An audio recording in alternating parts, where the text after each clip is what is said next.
Okay, welcome to this live stream. Not sure who's on at the moment, but today we're going to be covering a very interesting topic, guys, which is proofs for God's existence.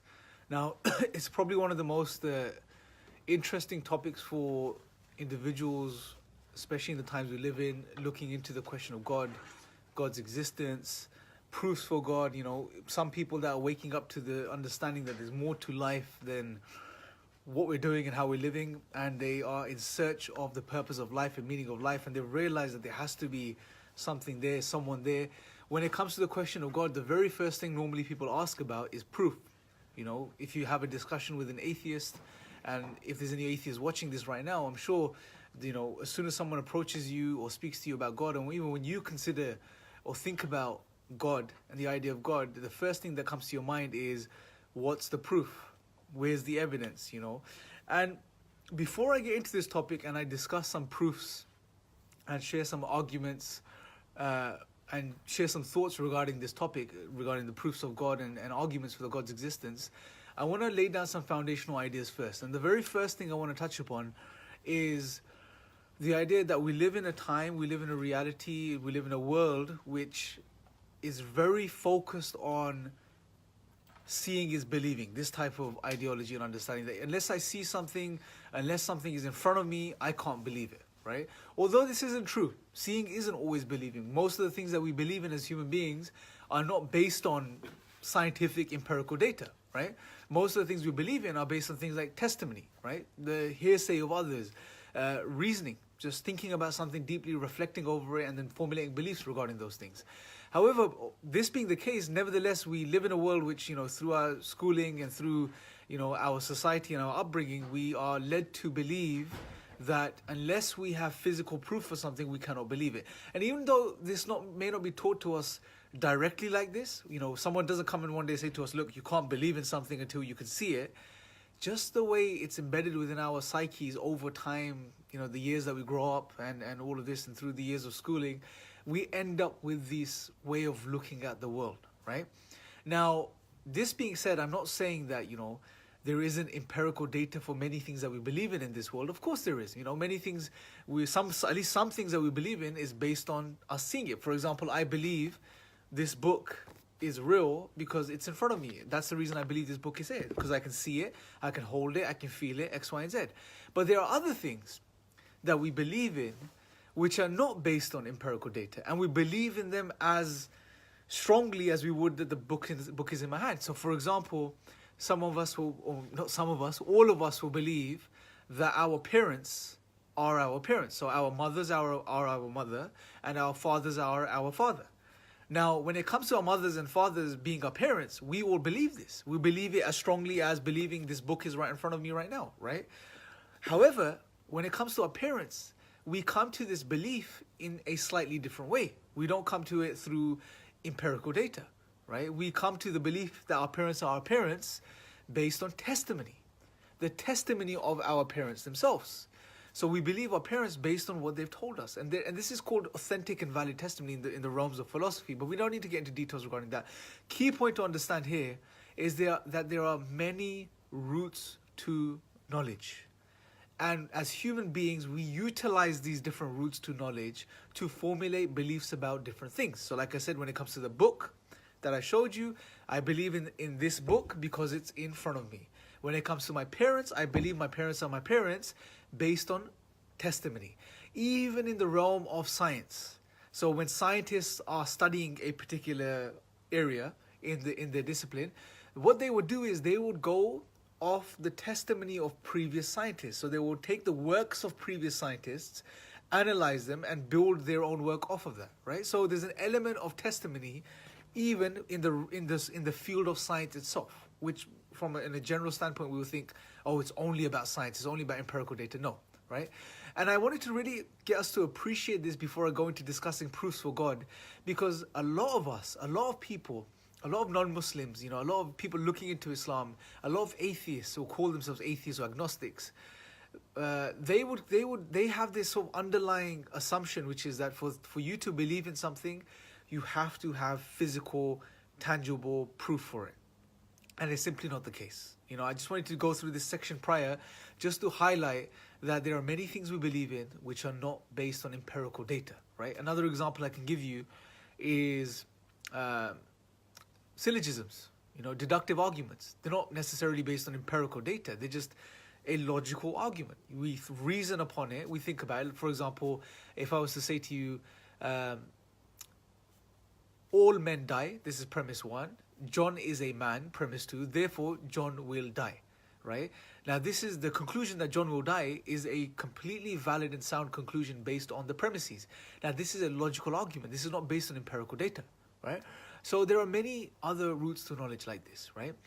And the reason I wanted to touch upon this before discussing proofs for God's existence is because I wanted to give us a more holistic understanding of what it means to believe in something. Beliefs are not simply formulated based upon empirical data, full stop. It doesn't work like this, right? We believe in many things for many different reasons, right? Now, that being said, the other foundational point I want to quickly touch upon is the understanding that when it comes to the belief in God from an Islamic perspective, we have to understand that God, who we refer to as Allah, God has told us in the Quran, which is the final revelation, that He is Allah, this is His name, that God did not create this life and He did not create us in this life to simply give it all away and just spoon feed us, right? He created us, He gave us certain faculties, He gave us certain abilities, He gave us our rational faculties to think and to reason, He made us conscious, right? He gave us life, so we can use all of these tools to look at reality, look at the signs of God, and then come to a conclusion that He exists, that we turn back to Him, right? And when we come to this conclusion, this is in line with already what we believe inside, which is a part of our nature, which I'll touch upon in a second. So the key point here to understand is, God did not create us in this life to spoon feed us, essentially. He has given us all the faculties that we need. If used correctly, they would lead us to Him. Right? They would lead us to Him. And He's put signs within this world. He's put signs there for us. So if we ponder over these signs, we reflect over these signs, they would lead us to Him. But it's not going to be the case where God says, look, here I am in front of you, although it's just a hypothetical point that I'm making. God is beyond the physical. He's beyond our imagination. He's unlike anything in existence. But God is not going to appear in front of you and say, look, here I am, now believe. It defeats the purpose of this life. Because God tells us in the Quran, for example, that a key aspect of this life is that we will be tested. And an element of this test is to see, can we use all of the abilities God has given us to find Him? To find Him and come to Him and turn back to Him. That's something key and very important that we need to understand. So God is not going to spoon feed us in this life, right? So it's not going to be the case and the reason I'm mentioning this is because many times when some non-Muslims, some atheists, unfortunately some of the aggressive atheists, not that all of them are the same, they will come to and approach Muslims and they say, look, show me, empirical data for God's existence. Why doesn't God come in front of us? Why doesn't He show Himself? And by the way, this was something that even at the time of the Prophet, peace be upon him, some of the Arabs would argue in this way. Why doesn't just God send angels down to the earth so they can appear in front of us and we can see them? And God tackles and addresses this mentality and mindset. For example, in another part of the Quran, God says, even if we opened up a stairway, a doorway into heaven, He opened up this dimension in the skies, and these people started to climb through this, and they could see everything in front of them physically, empirically, they can see what's going on. They would still deny this reality. They will say it's just our eyes have been bewitched. We're just being deluded. And through this, God highlights that there is an element of the human being that if that's corrupt, if the internal state of the disposition of the human being is corrupt, that type of person will deny any evidence. They could be shown all of the evidence clearly right in front of them. They can be given empirical data, they will still deny it. Another part of the Quran, God says, if we sent down scripture, pieces of paper, parchment, scripture, right in front of them, and they could feel it with their own hands. This is what the Quran says. They could touch it with their own hands. They can tangibly validate it and have it right in front of them. They would still say, those that wanted to deny it because of the internal disposition, they would say, this is magic. This is just, something else. This is not revelation. This is just something else, right? And this should highlight to us that it's not empirical data which is going to cut it for people necessarily. It doesn't mean just because God will give you some clear empirical evidence. If that was the case, if God was to give you something clear that you could see through your senses, via your senses, that would therefore mean that these people would necessarily believe. No. Coming to the belief in something is not dependent upon empirical data. It also depends upon the internal state of the human being. And the human beings, the people that are sincere, that are humble, that are sincerely searching, for those type of people, a simple proof would be sufficient. A simple sign will be sufficient. Right? So it all depends. A lot of coming to the realization and the acknowledgement that we have a creator and turning back to him depends upon the internal state of the human being. What is the internal disposition of the person at that given moment? Are they arrogant? Are they just full of themselves? They just believe, they've already formulated a belief and they don't want to change this, and they're just asking for proof just for the sake of asking and to make a point? Or are they sincere? And are they sincerely searching for God? Because if they are sincere, those that are sincere, God will guide. God will show them the way. But you have to approach God and you have to approach revelation with humility and sincerity. Truly seeking, humbling yourself, realizing that you are a limited human being that doesn't understand everything. That you don't have total knowledge, you don't have total power. You're just a limited, weak human being who is searching for the truth. And if you approach it with sincerity like this, you will find guidance. So this was the second point I wanted to mention, because it's very, very important to keep these things in mind. Number one, the first foundational point I mentioned was that empiricism or empirical data is not the only route to knowledge. There are other ways to formulate beliefs and come to a belief in something. Number two is that when you approach the question of God, you have to approach it with humility and sincerity. If you approach it with arrogance and bravado, you're just going to fail. You're not going to see the truth, because God is not in need of anything or anyone. God is independent. He is free. As in the Quran, he says he's ghani, which means he is the rich, the free of need. He doesn't depend on anything or anyone. He is as-samad, who is the eternal and absolute, but completely independent. And everything in existence is dependent upon him, and he is not dependent upon anything else. Right? So this is God. He's free. He doesn't need us. He doesn't need anything or anyone to worship him. Right? Us human beings, when we turn to our Creator and we search for him and we pray to him and we ask for guidance, we are actually benefiting ourselves. We're not benefiting God. Right? We cannot increase God in his majesty and his glory in any way, shape or form by by thinking that we're turning to him and we're doing God a favor. It doesn't work like that. God is free of need. Right? So we need to humble ourselves in approaching the question of God. The third point I want to mention, the third foundational point I want to quickly mention, is the understanding that there is an aspect of the knowledge of God, the reality of God, which is embedded and it's placed within every single human soul, every single human nature. In Islam, in the Islamic tradition, this is referred to as the fitrah. The fitrah, meaning, generally speaking, is that first pure nature that every single human being is created upon. And a part of this nature encapsulates the knowledge of God. So the knowledge that there is a creator. Some of the scholars even went as far as saying that he is one and that he deserves worship, that we were created to worship him. The understanding, the knowledge of this is embedded within every single human soul. However, due to our society, as per one of the traditions of the Prophet, peace be upon him, when he said that every child is born upon the fitrah, this natural disposition, but it's his parents that make him otherwise. They take him away from this straight, pure path. So it's our societies, our surroundings, our environments that cover and cloud this internal reality, this piece of knowledge which is embedded within the human being. Now, just a point on this, what's interesting is, from a Western perspective, this idea of innate knowledge would come as a surprise to many, because we're not accustomed to this, these ideas based on our limited understanding and our limited knowledge, right? The way we're taught, as I mentioned before in the beginning, the way we're taught to think about the world, generally, that's embedded within our minds, is that seeing is believing.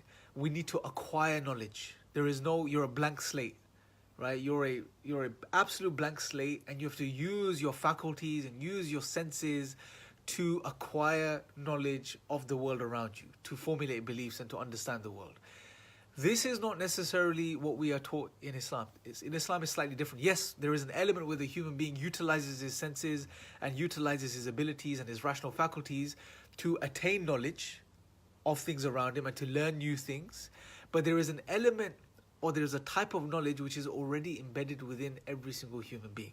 And this is the fitrah. This is embedded within the fitrah, the nature. And a part of this knowledge is the recognition and understanding that there is a creator. That's already within every single human soul. So that being said, if we keep these 3 points that I've just mentioned in mind, and then we go into the discussion of proofs for God's existence, or the signs for God's existence, as I would say is more correct to refer to them as, we will really appreciate this, and we will be in the right psychological and spiritual state to now assess or come to the truth of God, right? It's very, very important, because many times when we get engaged in a discussion with non-Muslims, and hopefully there's non-Muslims that watch this, and if you're a Muslim that's watching this, please share this with your non-Muslim friends as well. Many times when we engage with non-Muslims, or non-Muslims approach Muslims and they ask the question of God's existence, we normally straight away go into giving proofs for God's existence, right? And we assume that their position is correct in that everything needs to be proven, right? When if we really understand the 3 points I've mentioned, which are number one, that there are different routes to knowledge, and empiricism or physical evidence is not the only route to knowledge. Number two, that we have to humble ourselves. God is not in need of us, but we are in need of Him. And we have to have humility in our approach to this question of God. And number three, that there is an element of knowledge which is already embedded within the human being. So it's a case of being reminded of the truth, not being taught something new when it comes to God's existence. When we understand these 3 points, it will make that discussion that we have much more fruitful, and it gives people the right perspective when it comes to God's existence. Now, understanding this, when it comes to God's existence, what I want to do is, and by the way, if you guys have any questions, please do leave them in the comments section below. We'll be more than happy to help and try to address your questions. So when it comes to God's existence, yes, there is an innate aspect of this, that the knowledge of God is already within every single human being, but to remind ourselves, to refresh that truth that's within us, and to awaken that truth from within, there are some very powerful rational reasons, rational arguments that we use, which point towards the signs of God, right? So one sign, or one, let's call it proof and a sign that I want to point us towards, is that as human beings, when we see something, when we see an object, we can recognize just by reasoning about it that this object was created by something or designed, right? So for example, if I show you guys this bottle, right? And if I said to you guys that this bottle created itself, it made itself, it formed itself, no one will believe me. Whether you're an atheist, an agnostic, a Christian, a Muslim, whoever you are, you won't believe that a bottle like this can make itself or form itself. It just doesn't make sense. And if I pushed a little further and asked you the question, okay, why don't you believe this bottle can make itself or form itself? You would say, when you analyze the bottle, you say, well, look, it has a shape, it has function, it has a purpose, it's designed to contain water, it has a screw-on lid, so it has different parts, which are precisely designed in order to fit with each other, X, Y, and Z. And for all of these reasons, this particular bottle cannot make itself. It must have a designer or a creator, right? Very simple. Simple reasoning. Every single human being can do this. Now, let's apply the same question to the universe. When we look at this entire universe, this entire cosmos, the universe, we can argue, is far greater than this bottle in every way, shape, or form. It's much larger. It's far more precisely, organized. There are laws within the universe, the laws of logic, the laws of physics, the laws of mathematics. There is fine-tuning within the universe. The universe is ordered and is functioning. It's allowing for intelligent life to exist, X, Y, and Z. Now, when we look at this universe, the same question applies. If a simple bottle requires a designer or a creator, then what about this entire universe? By greater reason, the entire universe must surely have a creator or a designer. I would say we stick to the word creator because as Muslims we stick to what God has told us about Himself and the names and the way God has referred to Himself. So we would say the entire universe must surely have a creator. right? A fashioner, a maintainer, a sustainer, right? It's a very simple point. And again, if you are sincere and you are honest with yourself and you reflect upon this point, hold on a second, something as simple as a bottle needs a creator because of its simple features and functions and parts, then shouldn't the universe, which is far more complex, far greater, has far better order, shouldn't the universe must surely have a creator? It just logically makes sense. And it makes sense here, and it's in line with what's in here. It will acknowledge what's in your heart already because that knowledge is already there of God, right? That's as simple as it is. We don't need complicated arguments. And this particular argument is elaborated in a far more beautiful way in the Quran itself, in chapter 52, verse 35 and 36, where God asks some very profound questions. And He's asking us the questions. He's getting us to think about these questions. And normally when a human being, when we ask the question, automatically what we start to do is we look for answers. So God asks us in this chapter, in these verses, He says, He said, look, or were they created by nothing? Ask yourself the question, can we come from nothing? Can anything come from nothing? The answer is no. Because out of nothing, nothing comes. It just doesn't make sense, right? And then He says, or were they the creators of themselves? Can you create yourself? Again, ask yourself the question. And if you sincerely ask yourself this question, you realize, hold on a second, how is it even possible to create yourself? Because to create yourself, you have to already exist. And if you already exist and you're already there, then you're not really creating yourself because you're already there. It's a paradox. It's a contradiction. You can't have that. It just doesn't make sense. And then God says in the next verse, or were they the creators, us and the people that were being addressed originally and everyone else by extension, are we the creators of the heavens and the earth? Did we create this entire universe? And again, that just doesn't make any sense. We can't do so. We can never do such a thing. On top of this, the universe existed far before we came into existence. So how can we now create something which existed prior to us? It doesn't make any sense, right? And then God leaves the only conclusion open for us to conclude. So we can't come from nothing. We can't make ourselves. We can't create other things which exist before us and prior to us. Therefore, there has to be a creator that created everything that exists. Right? Again, very simple reasoning, very simple logic. And if we follow through and we're sincere with this, we'll come to the conclusion that there has to be a creator. There has to be a creator, a being that's there. Right? And I will leave it at that. It's as simple as that. And look, another point, just to really tie up what I'm saying and what I said in the beginning regarding those 3 points. If someone wants to deny the truth, you can give them the most powerful argument in the world. You can give them empirical data, as God mentions in the Quran, right? You can give them something right in front of their face, and if they want to deny it, they will deny it, right? Beliefs are not fully necessarily contingent upon a particular proof, right? So what I mean by that is, depending on the state of the person, if someone is sincere and someone is searching and is humble, a very simple point, a very simple occurrence in their life could lead them to that truth which already resides within the human being. For example, I'll give you a hypothetical example. Say someone is very humble and sincere individual and something happens in their life. They pray for something and it happens, it takes place. Or they get a small sign in their own life, a personal sign, and they reflect upon that sign. And that awakens the truth within that person. And they turn back to their creator. And on the opposite end of the scale, you'll have the type of person who can be shown, for example, like the people God mentions in the Quran, even if a gateway, a dimension opens up for these people and they start to ascend and climb through it, they will say, look, our eyes have just deceived us. Why? Because of their internal state. They don't want to believe. Right? And there's many examples of this on YouTube. There's experiments done by people where they go to individuals who just don't want to believe. They say, look, if I was to be able to prove to you that God exists without a shadow of a doubt, and I gave you the proof that you want, that you desire, would you then worship Him? And they said no. And this highlights the eternal state of the individual. It's not about the type of proof. It's not about empirical data or a rational argument or a life experience. It could be any of these things. It primarily depends upon the state of the human being that's receiving these proofs and that's receiving these signs. Whether they will make sense to them, whether they would adhere to them, whether it will create an awakening within them, right? That's the reality. right? And as we said, God is not in need of us. God is not in need of the atheist who arrogantly denies him and then thinks that he's in the position or she's in the position to judge whether God exists or not.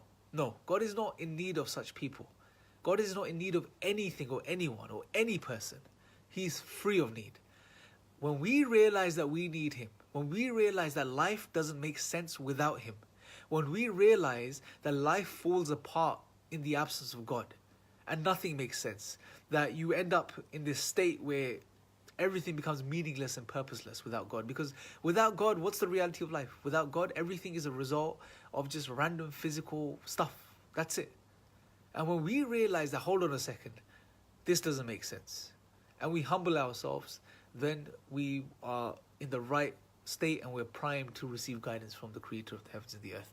And I want to conclude by just drawing our attention to anyone that's sincerely looking and searching and maybe has found benefit in this, to read the Quran. But I would say start with reading the 112th chapter and start by reading the first chapter of the Quran, because these two chapters are very powerful. The first chapter of the Quran, what it will give you is it will give you an introduction to God himself introduces himself to us and introduces our relationship with him. And the 112th chapter, what that will tell you in a very simple short chapter, God introduces himself, who he is.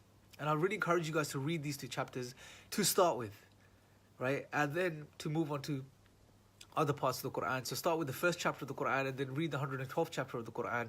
And this will give you a nice introduction as to the message and as to who God is. And what you'll realize is when you learn about God in Islam and what he says about himself, it will, and really pay attention to this, because you'll realize that it'll be in line with what you already recognize deep down inside you. That God is one. He's unlike anything you can imagine. He's all powerful. He has no beginning. He has no end, right?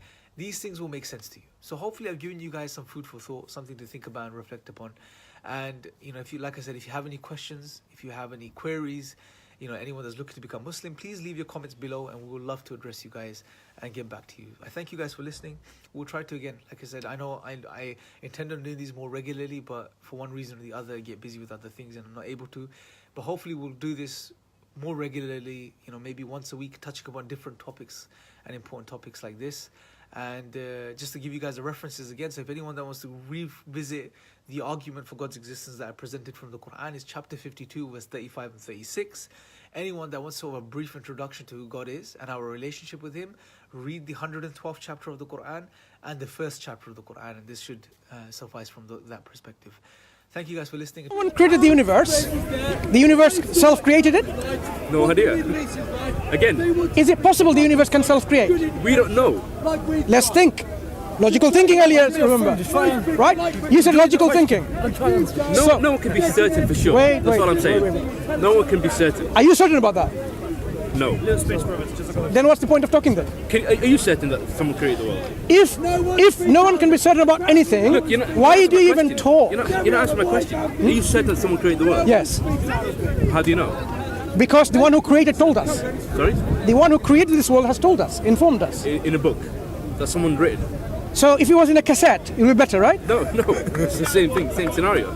So what's the problem? Why would someone almighty, the creator of everything, write a book for you to follow?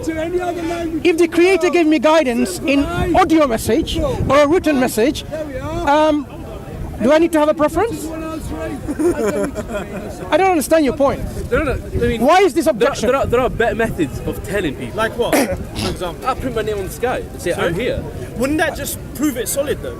Sorry? Would that be any kind of test? Okay, brother. Why would he test Suppose now we just hear a voice from the sky. Yes. I'm God, I created you. Would you believe? I'll be certain. I'll be actually uncertain because it could be anything. So you're demanding an evidence which will not give you certainty. Is that logical thinking? It can be. No, is that logical thinking? Again, it's completely different. No, it's not completely different. It is. So again, better ways you said. Better ways, instead of revealing a guidance to prophets and messengers, you said what? One in the sky, voice in the sky, which cannot give you certainty. I'll print my name. I'll print my name on the sky. If you see your name printed in the sky, you'll be certain. I'd question it, but but I'd be more certain than a Would book. you be certain? I'd be more certain than. It's not about more certainty. Would you be certain that that's it? I'm certain now God exists. You cannot be 100% certain of anything. Give me something that will give you 100% certainty. There's no such thing. There's no such thing. No such thing. It could be an illusion. It could be anything. Right. So you're demanding evidence which will never give you 100% certainty. It's more certain than a book. It's not about comparative more certainty. Can you be certain is the question. You said I can never be certain. Then why do you even demand in the first place? What kind of question is that? I mean, it's a question It's like, with ordering something you don't want to eat. I mean, I don't understand where you're coming it's from. nothing like that. You are demanding evidence which will not satisfy you. It's more satisfying. No, not See more satisfying. something I printed. want you to something that will satisfy you and convince you. That's it. You say that's it. I don't want anything else. It could be an illusion. It could be anything. God Himself could come down, and I could be hallucinating. Mass hallucinations happened previously. You're giving me something that would not satisfy you. What I want from you is Something what that will would- satisfy you. Nothing. Nothing. So basically, is it worth even demanding from anyone evidence about God?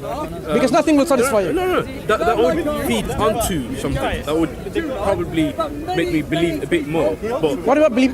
What will give you absolute certainty? Nothing. there's nothing. There's nothing. Right. So what's the point of even getting this, some less certain things in your life? And they thrive in it. What kind of question is that? I mean, Well, it's a simple question. it's not a simple question. I Question. can't believe it philosophically.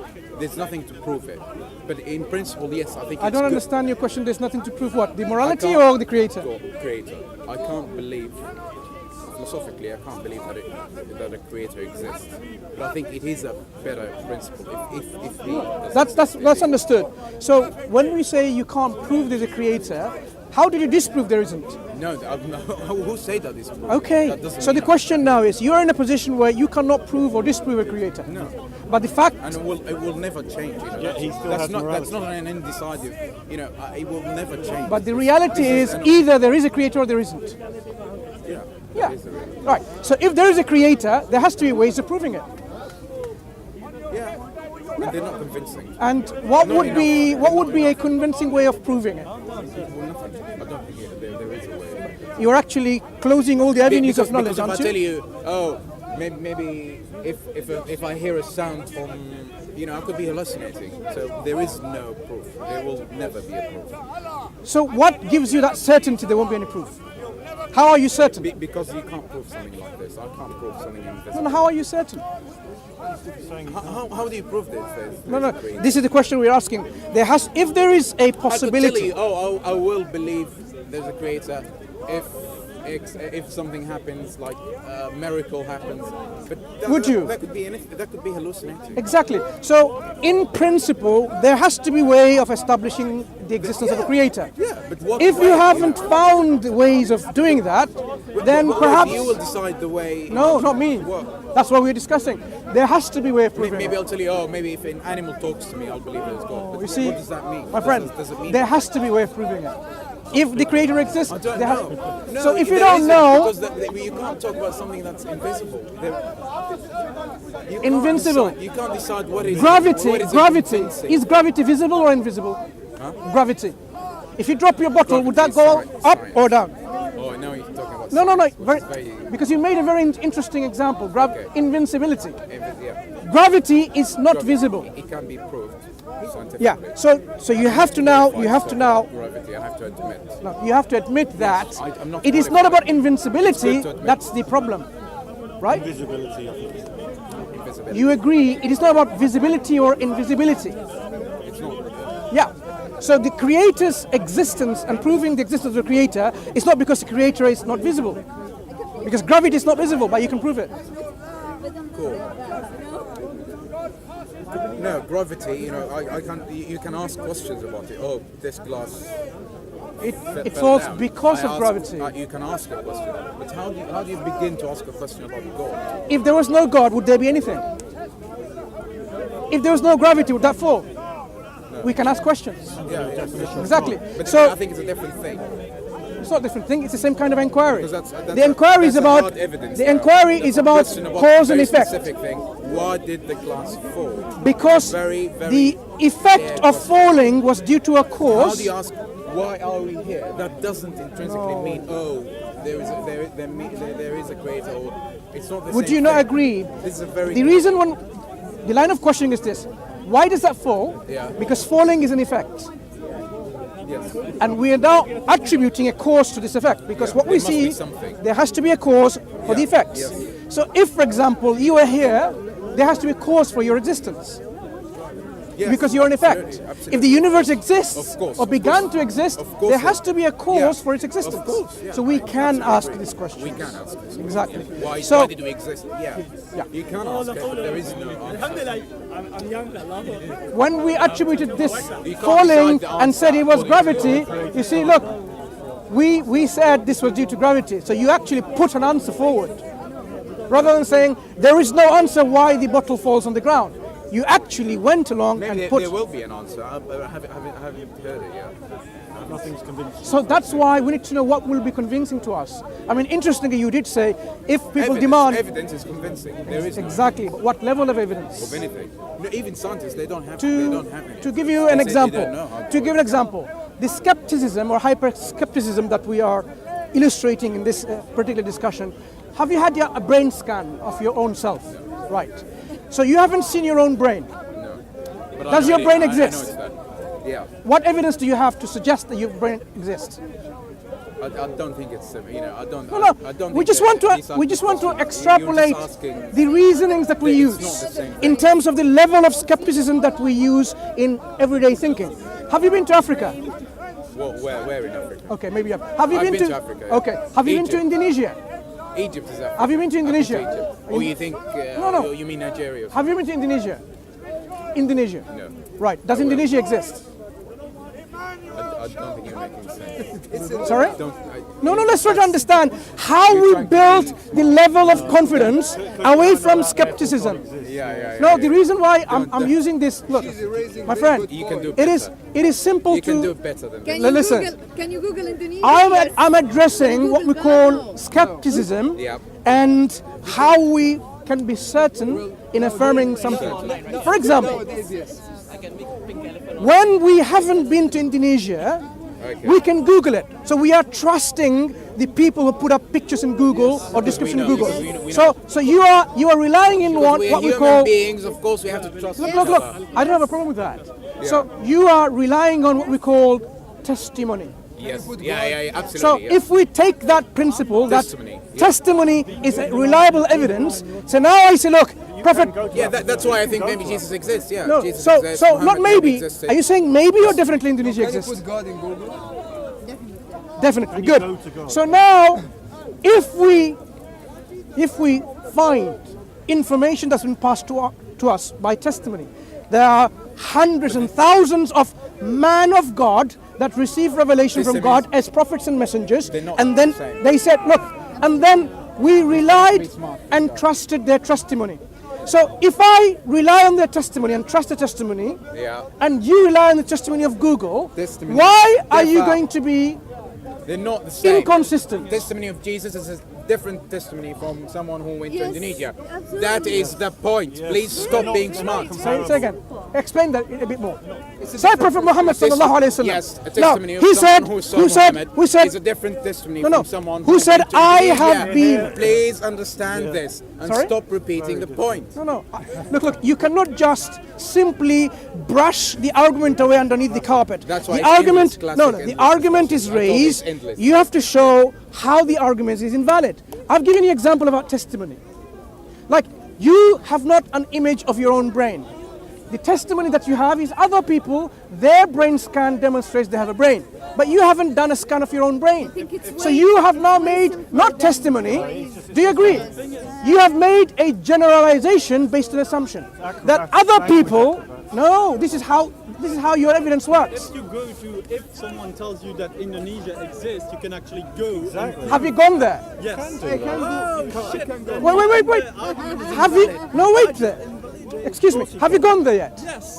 Has he gone there? You haven't. So that means, But I can tell you. you see, listen, I've been listen. there. Yeah, but If you haven't been there, that means, for example, have you had a scan of your pancreas? Why do Pancreas. they have that? Right. Does your has nothing pancreas... to do with it. Excuse We can continue to discuss No. about other topics. Listen. Have you studied quantum physics? You should Little learn. bit, yeah. But it has nothing to do with it. No, the reason I'm asking is, when we want to understand and affirm the knowledge of something, that yes, I'm certain. Are you certain you have a pancreas? Probably. Yes. Are you certain? No. Right. So you're skeptical that you have a pancreas. Do you have a heart? The actual heart, physical heart. Are you certain? Something pounding in my, Are you certain it's the heart? Have you seen it? It's a diaphragm. No. Exactly. You're not certain. So you're skeptical So that you. Descartes. Wait a moment, my Yes. friend. You You're don't think that you skeptical. know That's the only thing you Please, sure of. you're skeptical that you have a heart or not, you have a pancreas or not. I mean, have you had a brain scan? No, Yes, sir. but everything is Are you logical. skeptical? If I can do that. take logical arguments, I can just build myself in this. Do you see what you're doing now?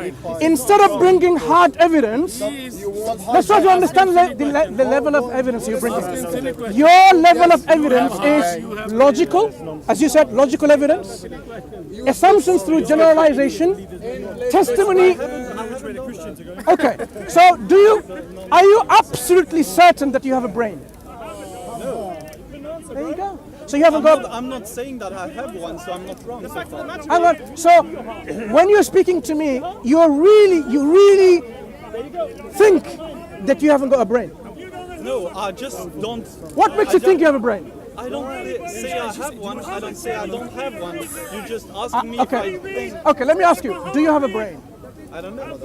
You don't know. What's your point? So you might think that you don't have a brain, or you have a brain, I right? don't know. I just said I don't know. You're repeating yourself. No. You really think you don't know, right? Yes. Okay. You sound an honest answer. Yeah. You honestly think that you don't know whether you have a brain or not. Yes. Really? Yes. Very interesting. So when you go, do you work or study?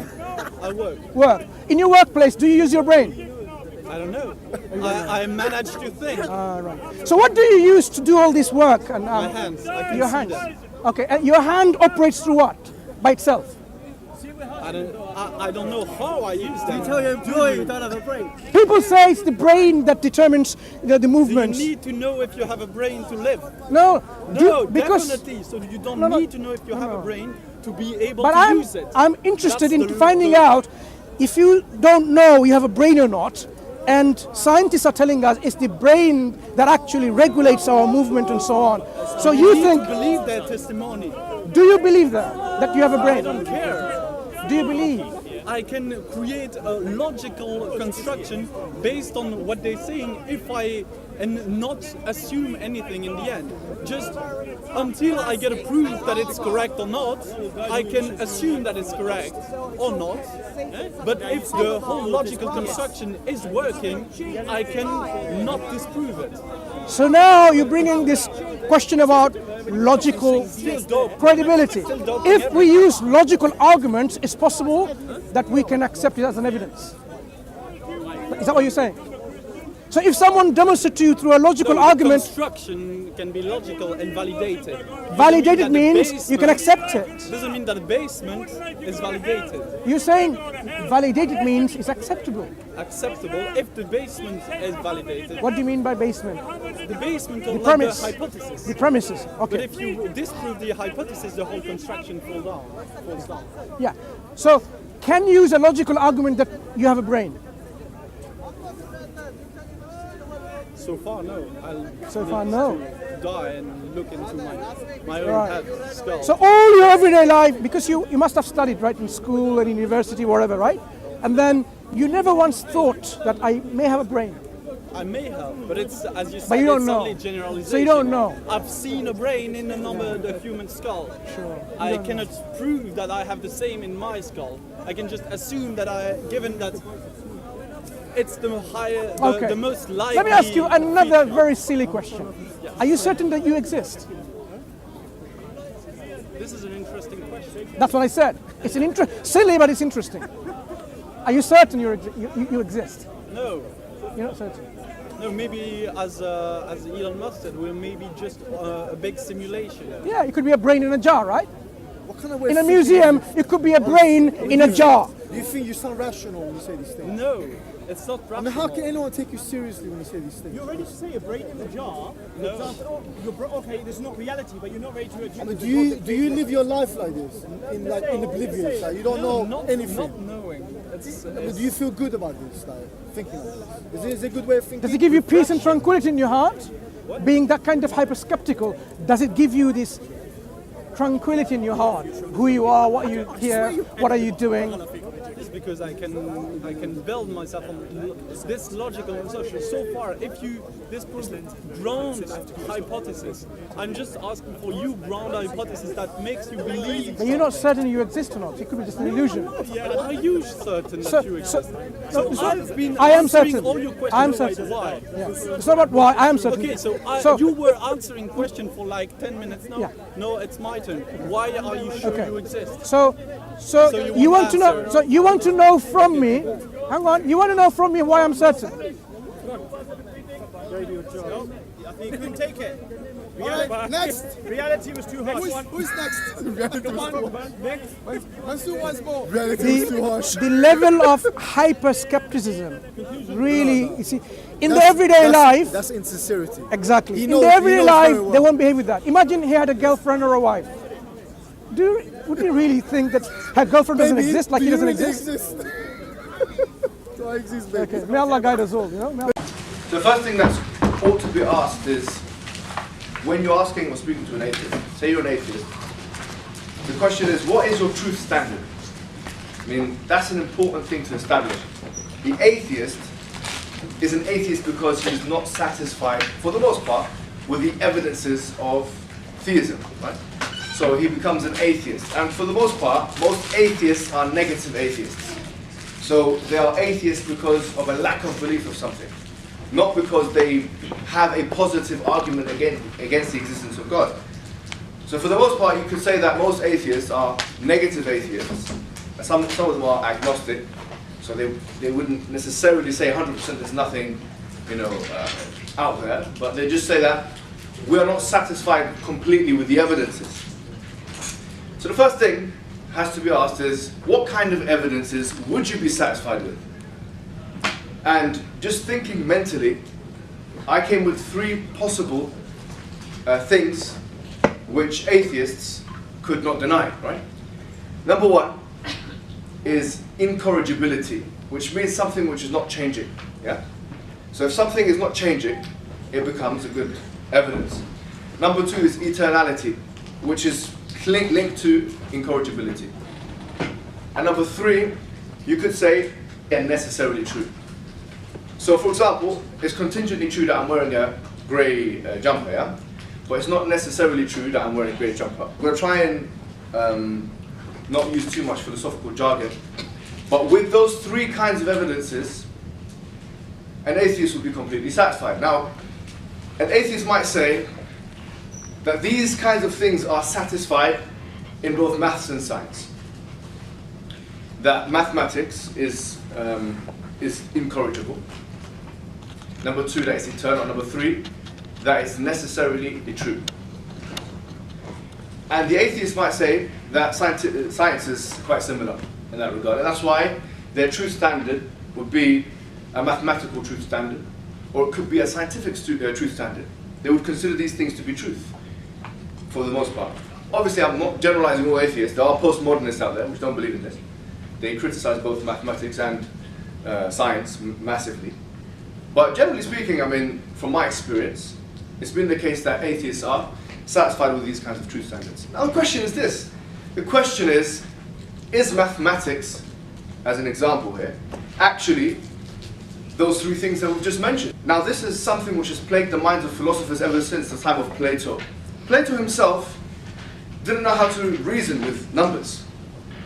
Basic arithmetic, he didn't know, because if you think about it, numbers in and of themselves don't exist. You can't touch a number, you can't feel a number, you can't smell a number. Numbers is actually a conceptual, abstract reality. But in logic, you have to have a truth. In order for a truth to be true, it has to have a physical reality. Objective truth is that which is usually an object. So this poses a problem for Plato. So he says, for example, that mathematics is something he has in the forms, the world of forms. So it's something he struggled with. Immanuel Kant came in 1790, something similar. He said that mathematics is not something we take from the world, but it's something we put onto the world. Now you'll find that even after this point, mathematics itself had a shaking up. The cat was put with the pigeon, so to speak, when Kurt Gödel came out with his two incompleteness theorems. And basically these two incompleteness theorems expose the inconsistencies in maths.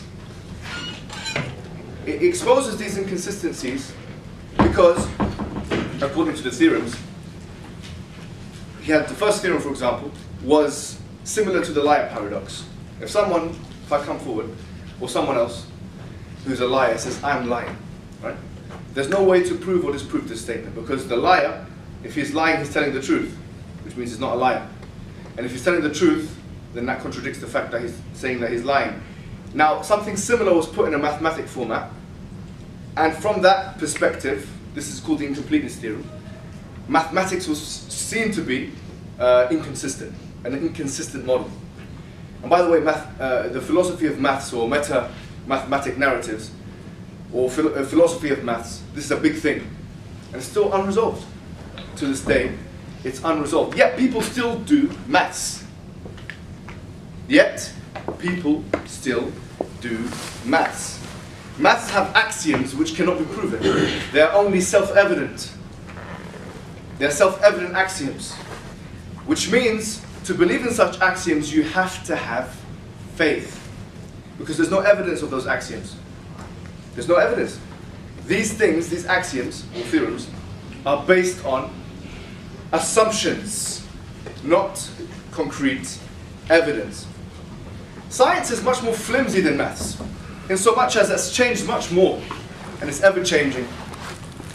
And this is something which is documented well by Thomas Kuhn in his book, Structures of Scientific Revolution. That not only does science change and scientific facts change, but the whole framework within which science operates change. And now, why am I telling you this? Because you have to understand that when the atheist is skeptical with the evidences, then you have to ask yourself, what kind of evidences are you not going to be skeptical?